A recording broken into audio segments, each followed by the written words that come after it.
¿Qué tal? Yo soy Pablo Perantuono, soy editor de la revista digital La Agenda, que está en el gobierno de la ciudad. La idea es charlar un poco, primero se van a presentar los chicos, van a decir nombre y colegio, y después de una pequeña introducción, la idea es que yo les voy a ir haciendo algunas preguntas y vamos a ir generando un diálogo acerca de las revistas digitales. Y después, si alguno de ustedes quiere, puede hacer algunas preguntas. La idea es que es algo absolutamente descontracturado, así que siéntanse con absoluta naturalidad para hacerlas. Bueno, les pido a cada uno de ellos que se presenten. Buenas tardes, mi nombre es Pablo Méndez, soy director de Solo Tempestad. Es una web de reseñas de libros que tiene 2 años y pocos meses, así que bueno. ¿Qué tal? Hola, mi nombre es Sonia Udasi, soy editora de la revista Anfibia, que es una revista de crónicas y ensayos de la Universidad Nacional de San Martín. Hola, ahí está. Mi nombre es Luciano Saliche, soy director junto a Federico Capobianco, que está por ahí, de Revista Polvo, que es una revista digital de cultura. Así. Bueno, cuando venía para acá venía pensando un poco cómo los últimos 5 años, no solo en la ciudad de Buenos Aires, también nosotros tenemos una cosa etnocentrista de fijarnos, mirarnos el ombligo, pero la verdad que el interior también está plagado de sitios. Y me interesaba abordar un poco, sobre todo la temática que los chicos, los medios que los chicos representan hacen, y un poco lo que hace la agenda también. En los últimos 5 años, como decía antes, hubo una especie de florecimiento de sitios que podrían asumirse como revistas digitales, pero esa calificación, esa etiqueta ya termina siendo, si se quiere, obsoleta, o por lo menos no tiene la misma definición que históricamente tenía una revista. Por suerte lo digital, el soporte, permite ser lo suficientemente flexible y libre como para que una revista deje de estar de algún modo bajo los cánones que solíamos nosotros conocer, que es una periodicidad, una cantidad, un limitante de caracteres y también una forma de abordar cada uno de esos temas. Y creo que gracias al soporte digital, esos limitantes han sido de algún modo derribados.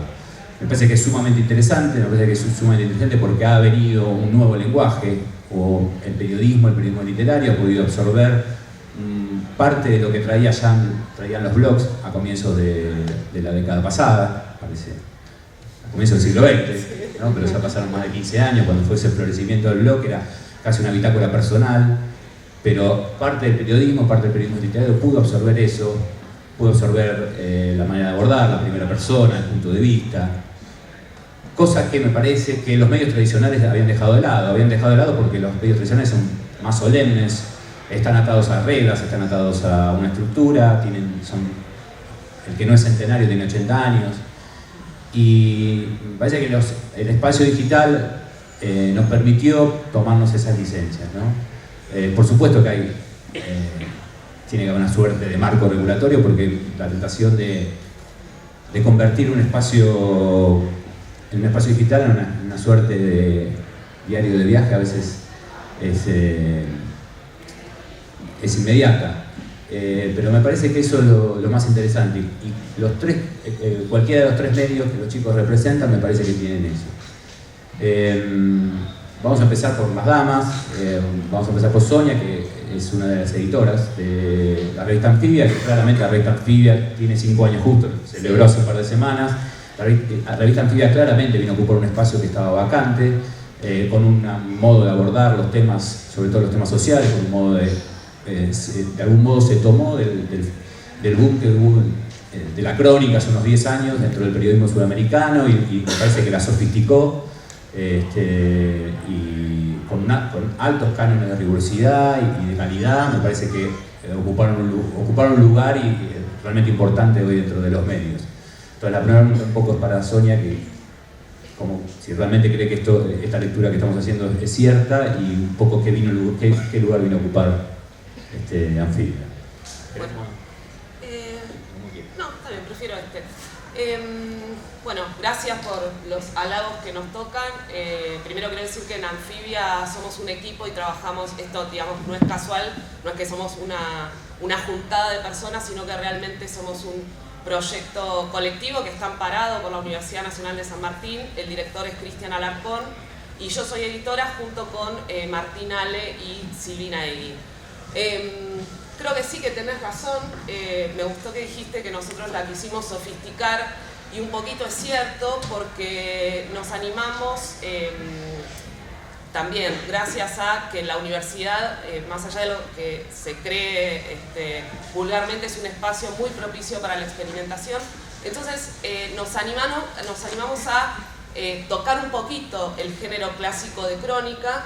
Y uno de los géneros que publicamos entonces en Anfibia son lo que llamamos crónicas anfibias, valga la redundancia, que consiste en poner a trabajar juntos a un cronista, a un escritor. Pablo ha escrito para nosotros también bajo esta modalidad, junto con un investigador o académico que tiene un recorrido ya hecho de investigación dentro de determinada temática, determinado terreno. Entonces ahí sí la sofisticamos y nos ponemos pretenciosos y a veces nos sale horrible y otras veces, bueno, gracias a los autores que la reman podemos darle para adelante y logramos que además de contar una historia que pretendemos que sea atractiva, que sea divertida, que sea entretenida, que sea atrapante para el lector, también darle un abordaje conceptual un poquito más profundo y analítico que va más allá de contar o acompaña, digamos, el proceso de contar una linda historia. Y me parece que otro de los elementos interesantes con la reducción de este tipo de medios es la posibilidad de la interacción con el lector, que me parece que, bueno, podrían ser ustedes y somos nosotros, que me parece que, digamos, es una suerte de espacio que absolutamente heterogéneo, plagado de paradojas, pero creo que necesario, ¿no? El sitio que trabajo yo no tiene posibilidad de comentarios y hay algunos medios tradicionales que tampoco tienen medio la pregunta es un poco ¿cuánto hay digamos, cuánto es esa interacción, cuánto alimenta al medio, cuánto alimenta al soporte en sí, ¿no? Y cómo el desafío de poder de algún modo discernir entre aquel comentario que es hecho desde un lugar de inquina o de desprecio y el otro que es hecho desde un lugar de construcción. Bueno, no sé cómo es la experiencia de los chicos, pero nosotros en Anfibia estamos realmente muy atentos y ya tenemos como el filtro de qué es inquina y qué es una crítica constructiva. En general, los lectores nos señalan muchos errores de tipeo, cuando se nos escapa una coma, eso es tremendo. Y muestra también nos exige un montón porque están muy atentos a los errores que cometemos y bienvenido sea porque siendo un medio online podemos corregirlo. Y por otro lado también hay pocos casos, pero casos en los que muy puntuales en los que el lector nos ha dicho no vayan por acá. Incluso en mi caso particular ha habido un debate al interior de la revista como muy en contra de lo que yo pensaba y de mis deseos. Pasó por ejemplo una vez que hicimos un perfil de un personaje, no voy a decir cuál, un perfil que estaba muy bien escrito, de un autor excelente, bueno, de un personaje de la televisión, vinculado a la farándula, vinculados al periodismo de chimentos, por decirlo de alguna manera. El perfil estaba muy bien hecho y la gente no se lo bancó, nos maldijeron con mucha creatividad y de 10.000 maneras distintas porque no toleraban que Anfibia, que no sé, para muchos tiene como un aura de revista cool, de revista fina, se haya metido con este personaje. Y el perfil, repito, el autor lo habían abordado de una manera muy ecuánime, sin ensalzar al personaje, tampoco sin criticarlo sin argumentos. Es interesante y ahora lo juego para los chicos para que den sus opiniones, pero me parece que eso trae un nuevo paradigma, que es que el lector es quien pone también los límites del campo de acción, del contrato de lectura que tiene el medio, cosa que los medios tradicionales de ninguna manera tenían. era tan difícil la interacción con un lector de un diario tradicional, una revista tradicional, que siempre era por intuición o por aquello que creían los editores, ¿no? En este caso la interacción hay una ida y vuelta, ¿no? Hay una especie de interacción permanente que el propio medio, que es un poco lo que hablábamos al principio, el propio medio va encontrando su espacio gracias a esa ida y vuelta, ¿no? Sí, yo creo que, por ejemplo, en el caso de Solo Tempestad, que digamos, tenemos 2 años y pocos meses, nos vimos desbordados por la demanda de público que, digamos, o sea, Solo Tempestad nace en un mes, la sacamos a la red y la verdad es que en poco tiempo o sea, empezamos a tener muchos lectores, todas las editoriales nos mandaban libros, editoriales del exterior, de España, de Chile, hasta nos llegaron libros de Alemania y de Finlandia. Y es un monstruo que difícilmente a veces podés controlar, sobre todo cuando hay mucha expectativa por el lado de los lectores. Nosotros día a día, y acá creo que entra en juego el tema de las redes sociales, y es un poco también lo que hablábamos antes, que el medio muchas veces compite con la red social, ¿sí? O sea, en la red social continuamente se replican noticias, no tiene un uso profesional de la información, no hay un tratamiento de la información, no hay chequeo de datos, y la información se replica todo el tiempo. Y nosotros un poco como medios tenemos que mantener un poco la ortodoxia del periodismo como para que no se nos vaya de las manos, ¿no? La interacción justamente, muy a mi pesar, funciona de una manera extraña. Funciona la difusión de las reseñas de Solo Tempestad, funcionan en mi perfil y son más leídas en mi perfil de Facebook que en la fanpage. O sea, cosa que todavía no logro revertir porque la verdad es que no me interesa, digamos, esa operatoria. Claro. Entonces, creo que todavía hay un caos, digamos, digital y virtual a partir de las redes sociales. Y considero que, digamos, esa sofisticación que hablaba Sonia antes del periodismo, creo que mantiene y diferencia un medio digital de un medio o de algo que no lo es, ¿no? Como un blog. Creo que los 2 o 3 primeros meses de Solo Tempestad, cuando alguien replicaba la reseña, decían el blog de Pablo Méndez, cuando no tiene estructura de blog, es una web. Después de 2 años logramos que sea Solo Tempestad, o sea, reseña de fulanito, de tal libro, de Solo Tempestad, ya no dicen blog, por suerte, y ya no me mencionan a mí. Entonces, la idea es, o sea, poder, digamos, o sea, los perfiles de Facebook, los perfiles de Twitter, de Instagram son muy fuertes. Hay digamos, personas que tienen muchos seguidores. Creo que también eso atenta un poco con el medio, digo, si tenés, digamos, un reseñador que tiene una cantidad X y es seguido por mucha gente, eso atenta a favor de, digamos, una difusión muy grande, digamos, de la reseña. Y si no, digamos, o sea, hay que apelar, digamos, a determinadas prácticas discursivas para que sea, digamos, un poco más masiva, digamos, atractiva. Claro, sí, qué sé yo, nosotros, o sea, siempre decimos que tenemos 3 etapas de significación. Tenemos la reseña propiamente dicha, con la que jugamos, digamos, con digamos, la estructura de reseña, metemos un poquito de crónica, un poquito de entrevista, o sea, son más formatos híbridos. Tenemos una foto representativa, ¿sí?, que tiene otra capa de significación, y después la parte de la difusión, que es la que hacemos por redes sociales, que tratamos de hacerla lo más original posible para que la gente, digamos, se enganche. Está claro. Y hablábamos recién un poco de hacerla atractiva. ¿Cómo es en Polvo? Primero, un poco respondiendo un poco a lo que hablábamos antes, y es un objetivo, supongo que de cada medio, sobre todo un medio que está dedicado a la crítica o la reseña literaria, también crear un propio lenguaje, ¿no? Tener un estilo. Sí, nosotros empezamos hace más o menos 2 años y medio. Teníamos un montón de objetivos cuando nos planteamos hacer la revista. que, bueno, lo veníamos hablando antes de empezar esto, va mutando, ¿no? Todo se va construyendo a medida que va sucediendo. Pero recién hablabas de medios tradicionales y a mí en ese sentido me interesa también marcar que hay una contraposición, ¿no? Hay una diferencia que de alguna forma nos opone al medio tradicional, que es el medio que busca sumar lectores con otro motivo, que no es el nuestro. Nosotros queremos sumar lectores, como quieren sumar lectores todos los medios.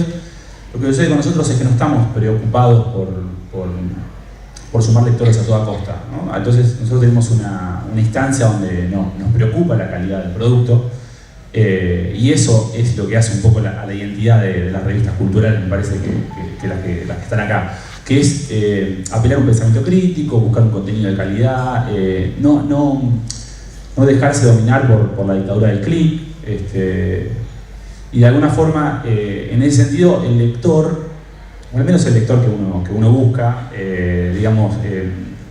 valida eso, ¿no? Se agradece ese sentido. Cuando tenés que titular una nota, tratar de no dejarte llevar por no sé, los medios tradicionales se basan en, hay muchas estrategias para titular una nota, y uno trata de correrse un poco de eso, ¿no? Salir de ese eje, y eso hace que la identidad de este tipo de revistas sea otra, ¿no? Y claro, se contraponga de alguna forma. Otra búsqueda. Por oposar a esta dictadura del clic, o también se puede hablar de la espectacularización de la noticia. Bueno, estos medios por suerte no van por ese lugar. Claro. Y volviendo un poco a Sonia, me interesa también que hables un poco de cómo Anfibia se posicionó, bueno, ya lo hablamos antes, en un sitial realmente de privilegio, y eso ha logrado, creo yo también, que determinados temas, incluso la gente protagonista de esos, la gente que es perfilada, o la gente que es protagonista de crónicas, le interesa más aparecer en este tipo de medios, que son nuevos, pero que saben que van a ser cuidados, que van a tener un punto de vista, por lo menos, ecuánime, y muy respetuoso, y ya empiezan ellos a sentirse más cómodos. Sí, es tremendo porque cuando arrancamos nos pasaba que no nos atendían el teléfono. Claro. Era tremendo, incluso con todo el respeto que nos merecen los académicos y que los adoramos, también hasta los académicos que decían, estuviste 10 años de tu vida dedicándosela a estudiar, no sé, por decir cualquier cosa, sindicalismo. Por fin te ofrecemos un público un poquito más amplio para que tus conocimientos circulen fuera del ámbito que estás acostumbrado. Y no, te decían, no tengo tiempo, che. Claro. Pero bueno, logramos también con un esfuerzo colectivo que también tiene que ver con nuestros autores, con el boca a boca, con, como decías vos, con los protagonistas también de nuestras historias, construir, creo yo, una cierta credibilidad, digamos. Claro. Y que me parece que uno de los puntos cúlmines y que todavía estamos todos en el equipo muy conmocionados fue una cosa que nos pasó hace poquito, días antes de cumplir, ahora en mayo, 5 años, cuando pudimos sacar el testimonio de una chica que se hace llamar Mariana D., que es la hija del represor Echecolás. Y fue ella precisamente la que nos vino a buscar a nosotros. O sea, había un periodista investigando el tema de los hijos, de qué pasaba con los hijos de represores, que es un tema que nosotros tratamos desde ya en los primeros meses que salió la revista, el segundo año que salió la revista. Máximo Badaró, que es un antropólogo que ha estudiado mucho las Fuerzas Armadas, y Félix Ursone, que es un cronista, un escritor, que ha tratado el tema en su literatura, el tema de los 70 y de la represión de Estado y demás. Bueno, ellos durante un año habían estado en 2013 rastreando qué pasaba con estos hijos que no tenían visibilidad, ¿no? Un tema muy, muy complejo. Félix incluso había sido parte de Hijos, él es hijo de desaparecidos. Y bueno, finalmente, mucho tiempo después, 3 años después, aparece Mariana D. y nos elige a nosotros como digamos, el medio donde se siente tranquila, se siente segura de contar su historia. Entonces, ese tipo de cosas, digamos, que son muy fuertes. Y también me gusta también desmontar ciertos clichés que hay alrededor de lo que circula online. Digamos, vos recién hablabas de la tiranía del clic, que obviamente existe, pero también cuando nosotros salimos, y a vos te debe pasar en la agenda, que por ahí la gente te dice, no, pero textos de más de 10.000 caracteres, la gente no te va a leer. Y nosotros hemos publicado textos de 30.000 caracteres, y ahora aparte que es tremendo porque el online medio que te enloquece porque podés ver cuánto tiempo se queda la gente en la página y vas viendo como primer párrafo, segundo párrafo, 40 segundos, 1 minuto, 3 minutos, 5 minutos, con el sistema del Google Analytics. Así que también está bueno como animarse, ir experimentando y no quedarse con estos lugares comunes que por ahí te hacen paralizarte y no arriesgar.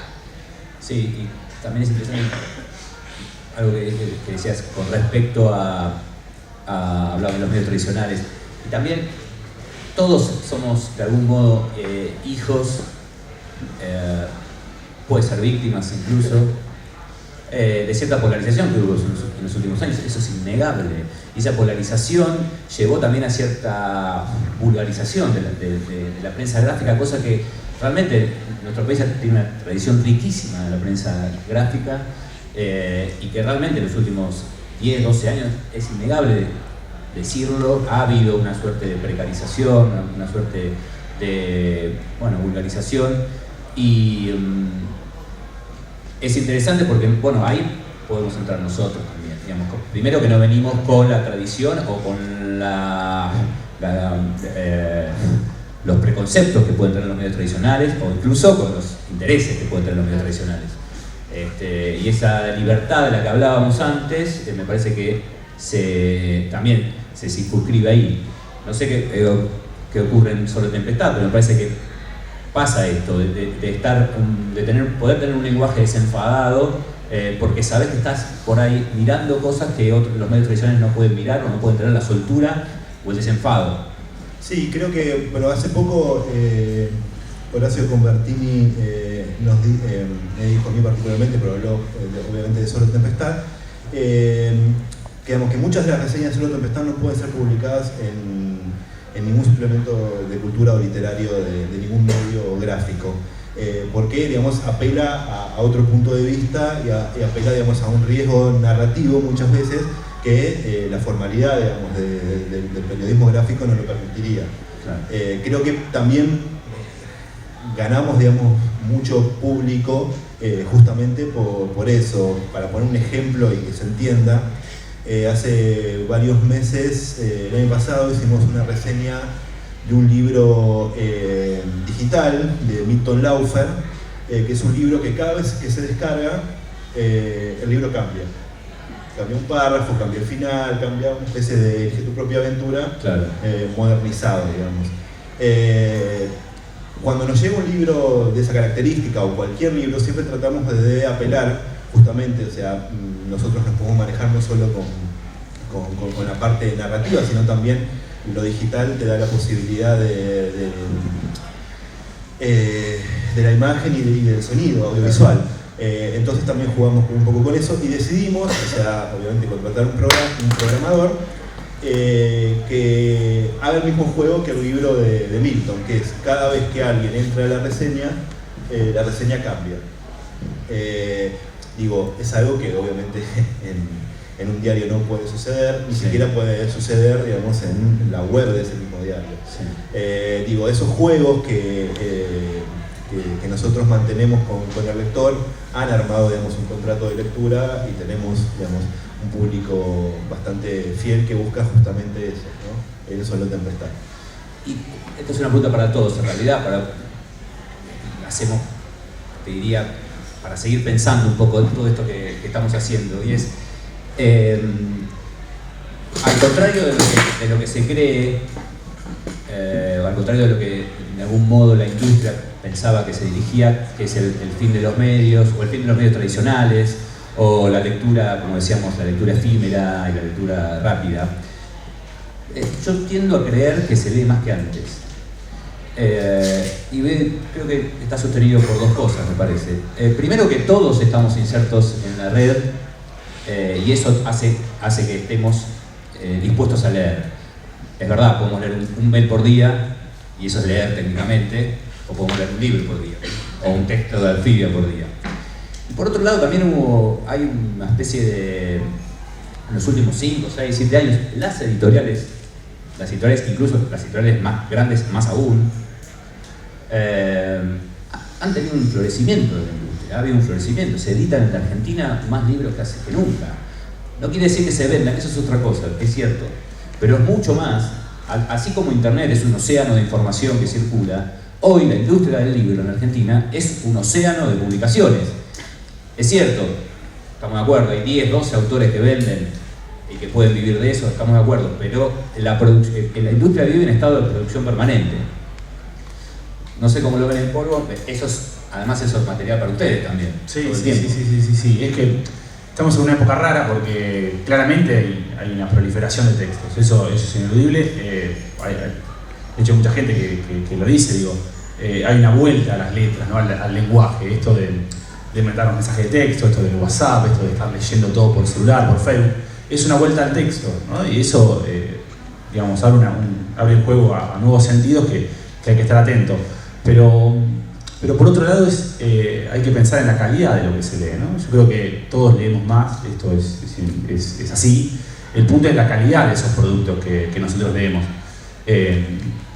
Hablamos hoy, antes de empezar acá, el tema de que de los medios, incluso los grandes medios, nosotros también, la competencia pasa por otro lado, ¿no? Nosotros arrojamos nuestras notas a las redes sociales y con quienes competimos en esas redes sociales no son con otros medios, sino son con otros posteos, ¿no? Entonces de repente nosotros mandamos una nota a Facebook y en el inicio de un lector está nuestra nota y de repente está, no sé, el testimonio de una tía que cuenta que acaba de perder la mascota, ¿no?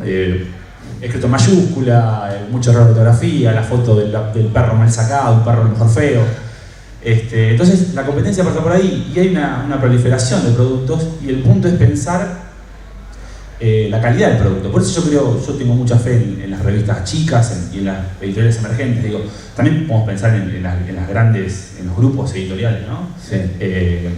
La cantidad de cosas que se publican. Si uno ve el catálogo, por eso es interesante también las editoriales chicas que están acá, el rol del catálogo, ¿no? Las grandes editoriales terminan publicando biografías de gente que todavía ni nació prácticamente. Entonces, el rol o el desafío hoy en día es pensar un poco en la calidad de los productos, más que la cantidad de productos o los productos en sí, ¿no? Sí, absolutamente. Siempre me acuerdo de una frase que cuando salió Página 12, creo que la Nata dijo: la gente está casada con Clarín Nación, pero es amante de Página 12. Hoy podemos tener millones de amantes en lectura, hablo de la lectura.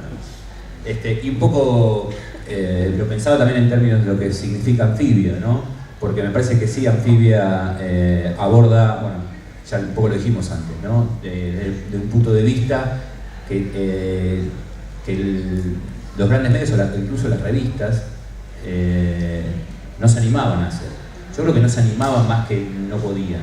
Sí. Y eso es interesante porque esto, de nuevo, es lo que viene a traer las revistas que ustedes representan. Sí, y hay varias cosas de lo que estamos conversando. En primer lugar, el tema de las redes sociales, que causaba gracia como tu anécdota. Y lo peor es que la tía cada vez hace posteos mejores, con la foto, con el filtro que el perro se ve, ¿viste? Parece un siberiano, es un cusco de la calle. Entonces, bueno, como a eso nosotros, nos guste o no, le tenemos que prestar mucha atención al tema de las redes, digamos. Cada vez que hacemos un posteo intentamos ponerle la misma creatividad y el mismo cuidado que cuando ponemos un título, que cuando ponemos una bajada, que cuando los editores de arte trabajan en elegir cuál es la foto de portada y cuál es la foto o la imagen o la ilustración que va al interior.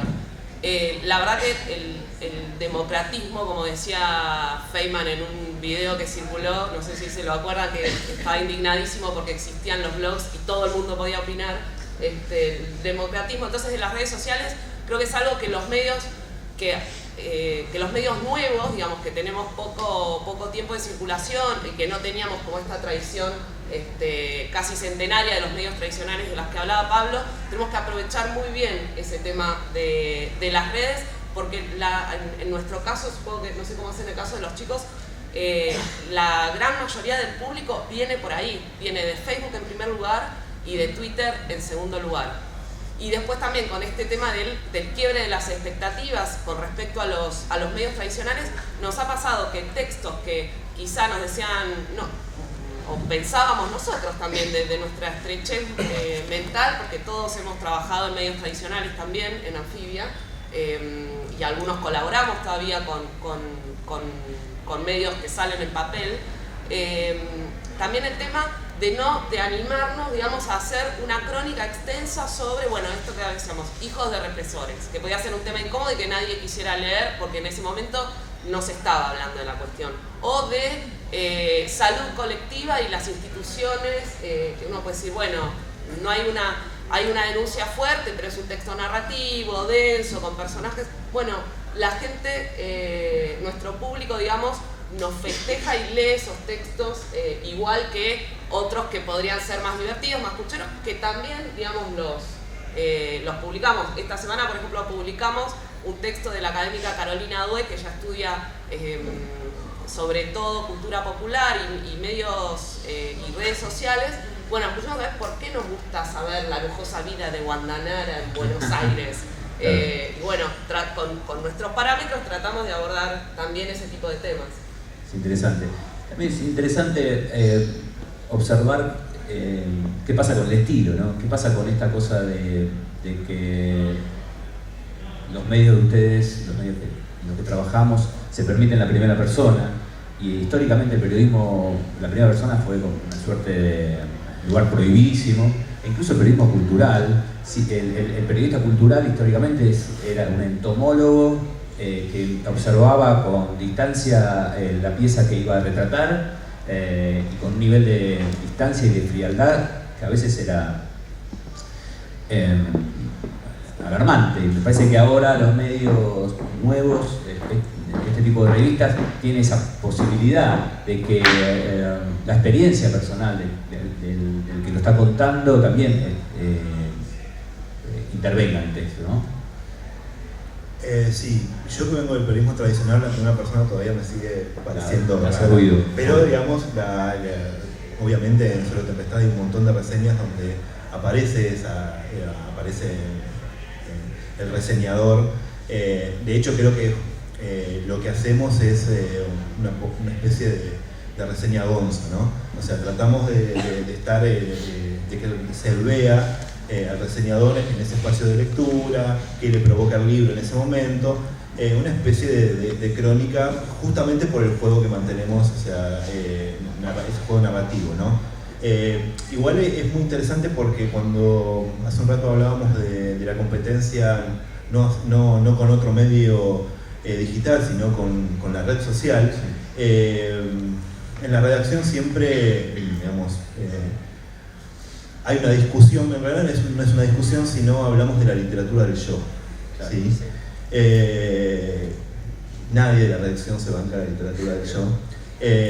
Creo que, digo, a menos que seas dinamarqués, danés, que no me voy a salir el nombre, digo, es muy difícil. Y digamos, nosotros estamos compitiendo, o sea, es muy loco que nosotros no es que compitamos con las reseñas, como decía Luciano. El posteo que difunde la reseña compite justamente con un texto, llamémoslo de literatura del yo, ¿sí? Claro. Digo, y acá intervienen muchas cuestiones, digo, nosotros, o sea, como medio dedicado a los libros, conocemos un poco las estrategias, inclusive de editoriales en búsqueda de escritores, y en los últimos tiempos han salido muchos libros de ficción de esta, digamos, literatura del yo, ¿sí? Entonces es un juego bastante particular entre, incluso hay una escritora que ha dicho que no le cobraron una edición porque es muy popular en Facebook. Entonces digo, hay un juego que Facebook, de alguna manera, Facebook, las redes sociales, Twitter, contamina un poco, bastante, digamos, lo que es una mera difusión para nosotros que somos un medio, ¿no? Claro. Creo que hay una contaminación visual, hay una contaminación discursiva. Creo que inclusive las redes sociales funcionan por moda. Uno, si no pone que apareció en 1919, pareciera no tener un pensamiento progresista y necesita poner la... No comprometerse con la realidad. No comprometerse con la realidad. Sí, entonces creo que inclusive hay un juego perverso para que el resto vea que sos progresista o no, o sea, no importa. Creo que es bastante complicado. Es complicado, son las paradojas, me parece, de la modernidad, porque en realidad terminan siendo tan estigmatizantes, o más estigmatizantes que antes, ¿no? Porque está sobrecargado de información, creo, todo. Entonces es mucho más fácil observar la conducta del otro, lo que hace o deja de hacer, lo que apoya o lo que deja de apoyar, y elucubrar un pensamiento desde afuera, sin preguntarlo, ¿no? Sin abordarle y estigmatizarlo. Sí, no, lo de la literatura del yo está buenísimo, estoy totalmente de acuerdo, pero la literatura del yo o la autorreferencia, ¿no?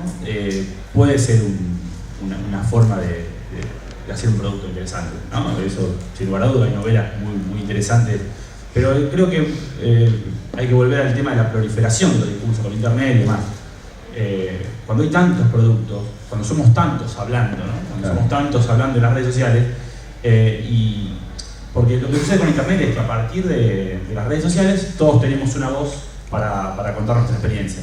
Ahora hay algo que es evidente, todas las voces, todas las experiencias no son igual interesantes.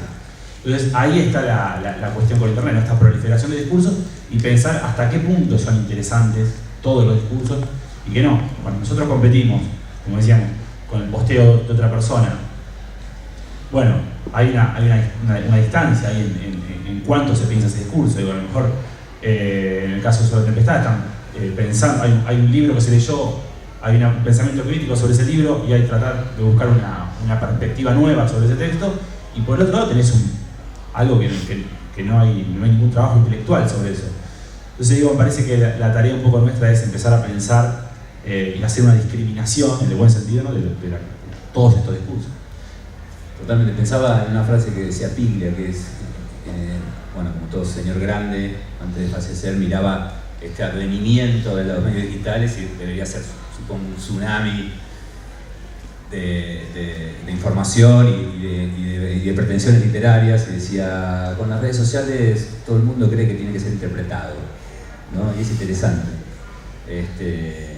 Y me parece que también en Anfibia es un desafío, porque Anfibia también tiene primera persona, y a veces esto que decíamos antes, ¿no? Esa primera persona cuando aparece y hace un poco, uno lector tradicional, y le hace un poco de ruido. ¿Por qué este tipo me va a contar su experiencia? Solo voy a aceptar que me cuente su experiencia si realmente es transformadora para el texto, para mí, para la historia. Totalmente. ¿No? La verdad que comparto, ese digamos es el criterio que tratamos de, a veces lo logramos, a veces no, como todo lo que hacemos, pero tratamos de que ese criterio sea el valedero, digamos. Me acuerdo, por ejemplo, de un texto de Fernanda Nicolini, un texto muy bueno. Bueno, y ella contaba, era en primera persona porque contaba una situación de violencia obstétrica por la cual ella había atravesado, ¿no? Y la contaba desde un punto de vista de un protagonismo y de un padecimiento muy fuerte que para mí ameritaba y lo hacía un texto realmente único. Ahora bien, y me pasa a mí mucho en los talleres y en las clases que doy, que muchos alumnos están desesperados por la primera persona, pero después uno lee el texto y la primera persona está construida solo a base de adverbios y de posesivos, ¿no? Me dijo, pero no hay una construcción de un autor, de un personaje. Por ejemplo, si uno lee el libro de Mariana Enríquez, Alguien camina sobre tu tumba, que es un libro de no ficción, ¿no? Donde ella cuenta sus experiencias, sus recorridos por el cementerio. Es claramente una narradora que está construida, no digo que haya mentido Mariana Enríquez, que no sea verdad, sino que dispuso de todos los elementos para generar un verosímil, para generar una intriga, para generar un personaje interesante que seguramente exagera rasgos de ella, no es tal cual es ella en la realidad. En este sentido creo que este estallido de los géneros, esta cuestión con la que podemos jugar con la hibridación, también da para explorarla mucho más que una primera persona que de repente pende de hilos, y es más, a mí a veces hasta con las reseñas, ya como que di toda la vuelta y hasta me empieza a generar rechazo. Las reseñas es una cuestión subjetiva y personal. Las reseñas de libros escritas en primera persona, pero es un tema como para debatir largo. Pero digo, hay muchos periodistas que lo hacen muy bien, esto en la primera persona, y otros que se ponen como por delante del objeto que me quieren mostrar, del personaje que me quieren develar. Incluso hay muchos textos que arrancan, no sé, Ricardo Piglia me recibió, y es como, no te recibió, vos fuiste a ver a Ricardo Piglia. Ricardo Piglia era el importante en esta historia, tipo, no vos. Con todas las salvedades estoy siendo como hiperbólica, sí. ¿No? Pero creo que está bueno pensarlo, digamos, ni condenarlo, digamos, como estamos haciendo acá, digamos, no, ni condenarlo, ni tampoco decir, bueno, viva la primera persona por la primera persona cuando no es significativa. Sí, es un elemento más que a priori estamos permitiéndolo incorporar. Sí. Y un poco pasó lo mismo con la crónica hace unos 10, 12 años, ¿no? Que todo era croniqueable, todo periodista tenía que salir a mirar y a contar. Y la verdad que todo se reduce a lo mismo de siempre. Es un objeto que es interesante de contar y alguien que tenga talento para hacerlo. Y de nuevo, me parece que la literatura del yo está sostenida en un rasgo de época, que es la importancia personal. Sí. También quiero digamos, diferenciar la literatura del yo de la primera persona, ¿no? Sí, porque el 70% de los grandes textos de la literatura universal escritos en primera persona. Absolutamente. O sea, creo que la literatura del yo es algo que viene, incluso, o sea, las crónicas, o sea, como dijiste vos, hace 10 años es el boom de las crónicas, escritas en primera persona, entrarían dentro de la literatura del yo. Creo que la literatura del yo es algo que nace en la red social.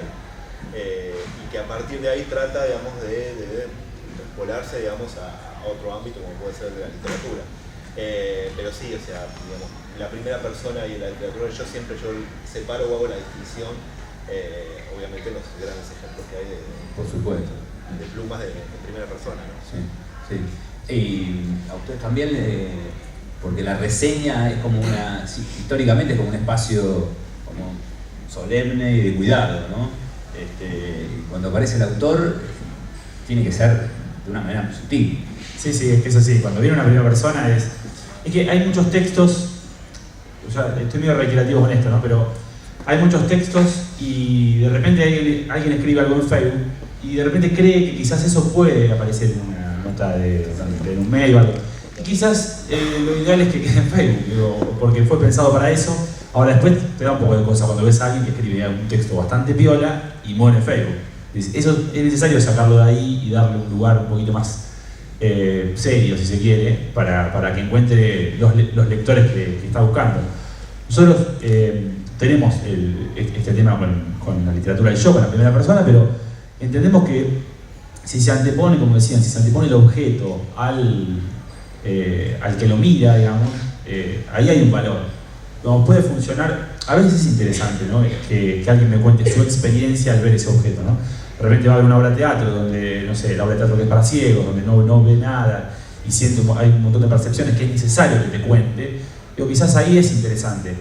Después en otros casos no, pero bueno, se sigue reduciendo eso, ¿no? Si hay buenos narradores o no.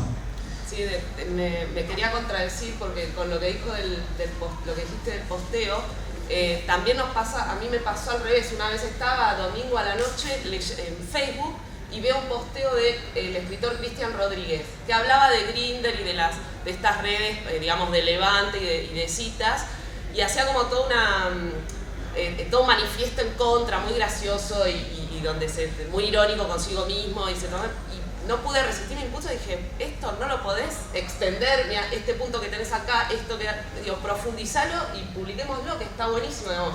También, más allá de lo que dije, medio gruñona, digamos, las redes sociales también permiten eso, ¿no? Como esa frescura y ver, bueno, acá está el germen de un texto buenísimo, que fue, por ejemplo, en mi opinión, este caso, el hermoso texto de Cristian Rodríguez. Sí, creo que, perdón, no, dale.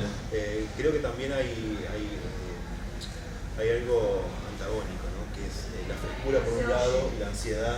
Se escucha. Creo que hay algo antagónico que es, por un lado, la frescura y la adrenalina del texto recién hecho, y por otro lado, la ansiedad de que eso llegue a los ojos de alguien. Creo que muchas veces, o sea, cuando prepondera esa ansiedad, es donde el texto, por más bueno que sea, tranquilamente voy a copiar, pegar, poner en un archivo de Word y ver qué se hace con eso más adelante, ¿no? Porque nada, en 24 horas ese texto no está más, a menos que le sigan poniendo me gusta, no sube y se pierde absolutamente. Entonces, bueno, La editora, digamos, estuvo muy atenta ahí, pero digo, sí creo que tiene que ver con eso, ¿no? O sea, hay una vorágine, sigo hablando sin el micrófono, hay una vorágine que tiene que ver con la ansiedad en Facebook y que publicar absolutamente todo lo que estamos viendo, inclusive, ¿no? Hay una especie de antropología del momento virtual que es, creo que en algún punto puede ser un poco nociva para lo que, digamos, escribimos o editamos, ¿no?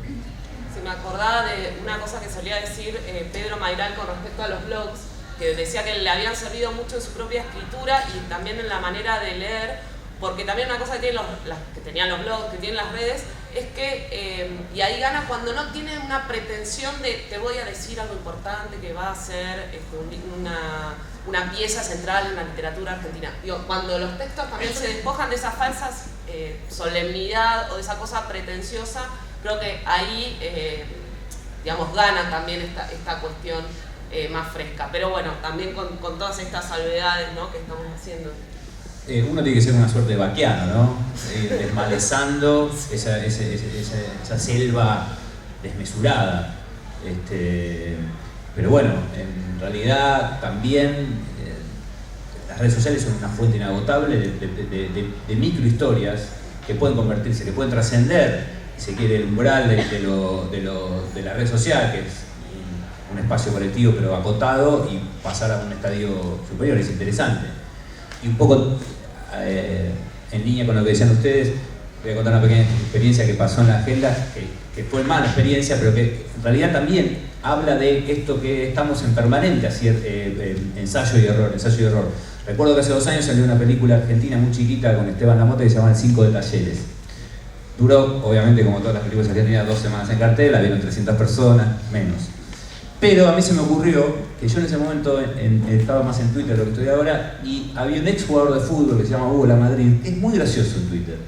Muy gracioso, muy irónico, escribe bien. Y yo dije, a ver, voy a decirle, es jugador de Racing, jugó en primera, y que ahora el tipo, su personaje, está casado, tiene 50 años, cuando está aburrido en la casa, tuitea cosas interesantes. Y es divertido, tiene como cierta ironía. Entonces se me ocurrió que como era un 5, y la película trataba sobre un 5 que se está por retirar, y él era 5, por ahí era interesante que fuera a ver. Y le dije, sin ningún tipo de pretensión, escribí el texto, qué sé yo, fíjate. Y obviamente el texto sí, era muy pobre. Después lo enriquecimos entre nosotros y salió publicado y era algo, entre comillas, publicable. Pero imagínense que ese tipo de experiencia, pequeña experiencia, imposible hacerla hace 10 años, 8 años. Y eso te da la pauta de que también nos podemos nutrir con mayor facilidad, pero tenemos que estar mucho más atentos, ¿no? Sí, me acordaba, nosotros también tenemos una anécdota con respecto a En Polvo.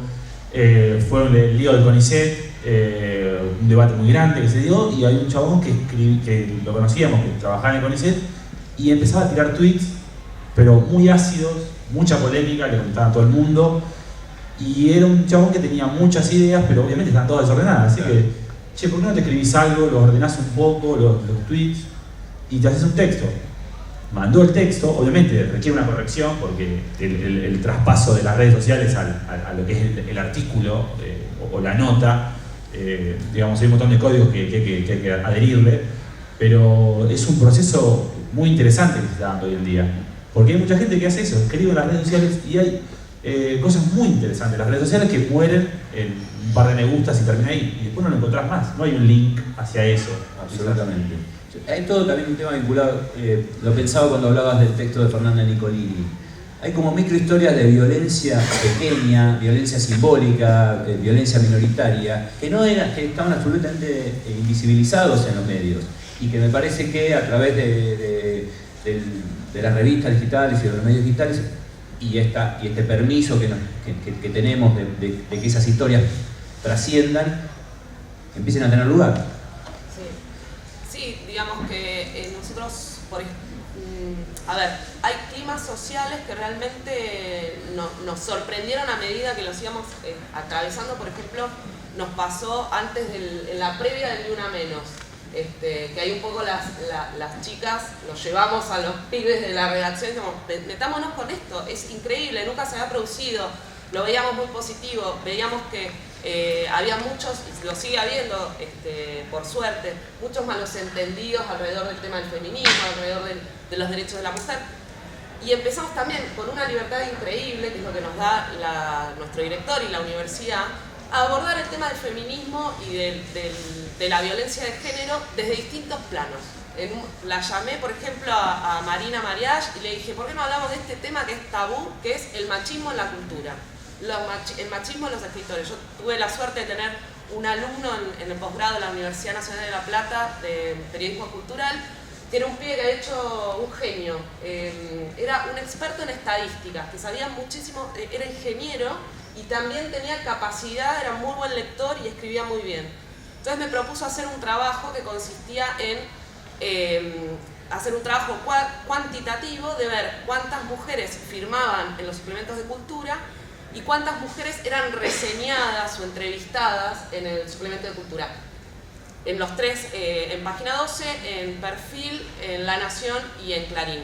La verdad es que la desigualdad que había en todos los medios, y después, bueno, lo interesante fue que entrevistó a los editores y también había muchas cosas que descubrió que estaban naturalizadas, no eran que eran todos siniestros que querían eliminar a las mujeres del mundo, digamos. Bueno, pudimos meternos con esa complejidad, al mismo tiempo hablar también, hay un texto de Marina Silva, que es una académica, que se pudo desmontar del discurso académico y contar también un caso de violencia de género en primera persona, y en fin, digamos, como pudimos darnos, y los lectores nos acompañaron, digamos, esas fueron digamos, los textos más leídos de Anfibia, los que tenían que ver con género, y cuando nosotros nos empezamos a sacar y encargar y a pensar, no teníamos ni idea de lo que iba a pasar. Bueno, no sé si alguno quiere hacer alguna pregunta, anímense, ¿no?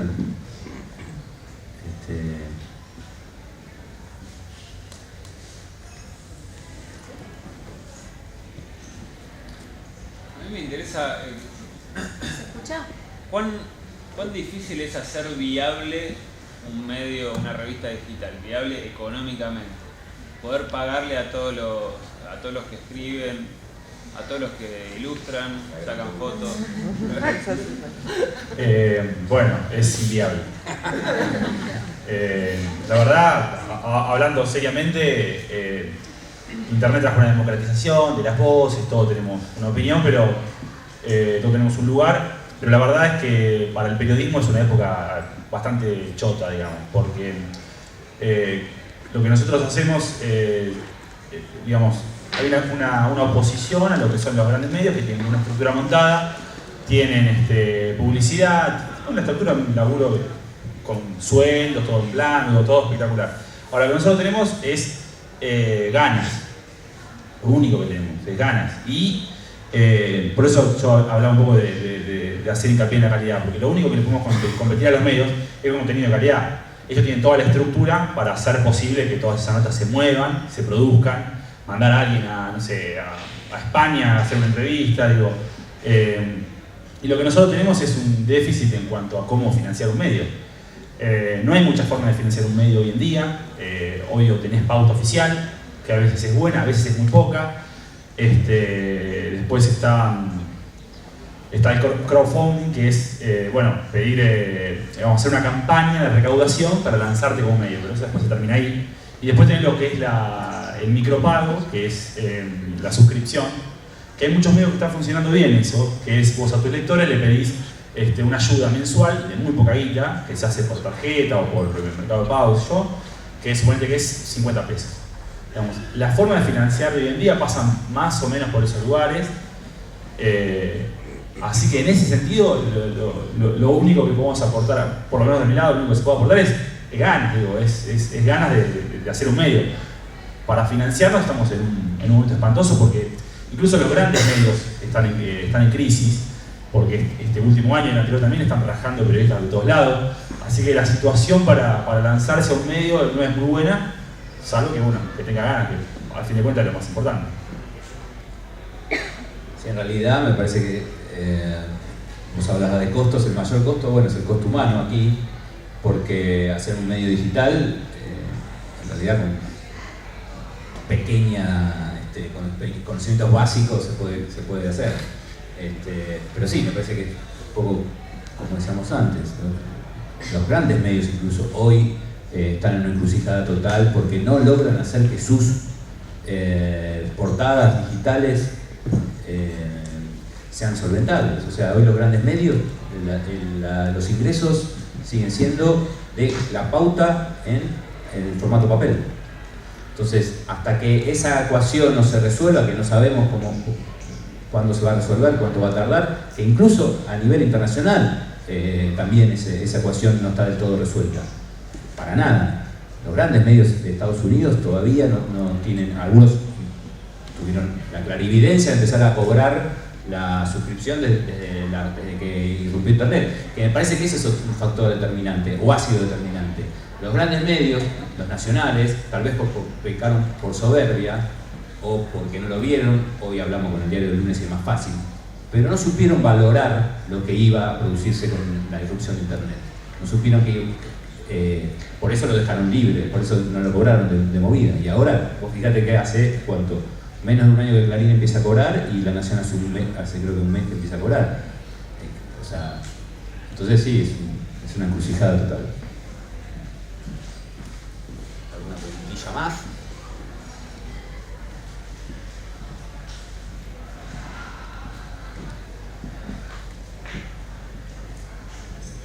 Bueno, entonces les agradecemos muchísimo por haber venido y les agradecemos a los chicos también por habernos invitado.